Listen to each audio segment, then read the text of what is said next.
March 3ஆம் தேதி ஈரானில் வந்து ஒரு 4.3 மேக்னிடியூடில் ஒரு எர்த்குவேக் வந்து அப்சர்வ் ஆயிருக்கு. இதில் என்ன ஒரு பெரிய குழப்பம்னா, ஒரு எர்த்குவேக் ஃபார்ம் ஆகிறதுக்கு 2 காரணங்கள் இருக்கலாம். ஒன்று, இயற்கையாக வந்து டெக்டானிக் பிளேட்ஸ் ஒன்றுக்கு ஒன்று உராயும் போது எர்த்குவேக் வரும். ரெண்டாவது ஒரு ரீசன் இருக்குது. அது என்னன்னா நியூக்ளியர் பாம். நியூக்ளியர் பாம்பை தரைக்கடியில் நம்ம டெஸ்ட் பண்ணோம், வெடிக்க வச்சோம்னா அதுவுமே எர்த்குவேக்கை ஃபார்ம் பண்ணும். அண்ட் இந்த மாதிரி நியூக்ளியர் பாம்பை வெடிக்க வச்சு ஃபார்ம் ஆகிற எர்த்குவேக் வந்து அரௌண்ட் 4 மேக்னிடியூடில் ஃபார்ம் பண்ணும்.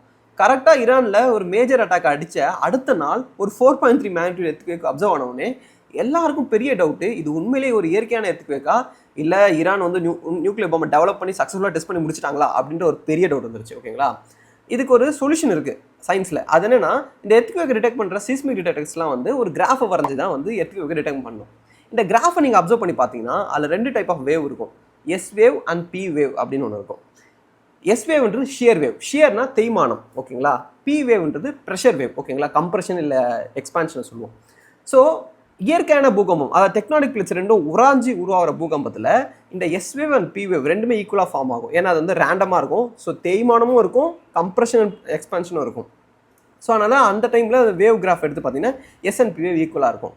ஆனால் நியூக்ளியர் பாம் வந்து பிளாஸ்ட் வந்து ஒரு பாயிண்ட் பிளாஸ்ட். ஓகேங்களா, ஒரு சிங்கிள் பாயிண்ட்லேருந்து பிளாஸ்ட் ஆகுது. தேய்மானமே அங்கே கிடையாது, அங்கே வெறும் ப்ரெஷர் மட்டும் தான் இருக்கும்.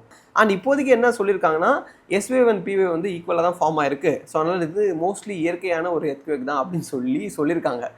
அந்த அனௌன்ஸ்மெண்ட் உண்மையானு தெரியல. பட் அவங்க சொன்னதும் போல் எஸ் வேவ் பி வேவ் ஈக்குவலாக இருந்தால் அது நேச்சுரல் எர்த்குவேக் தான். பட் எஸ் வேவ் சுத்தமாக இல்லாமல் பி வேவ் ரொம்ப ரொம்ப அதிகமாக இருந்ததா.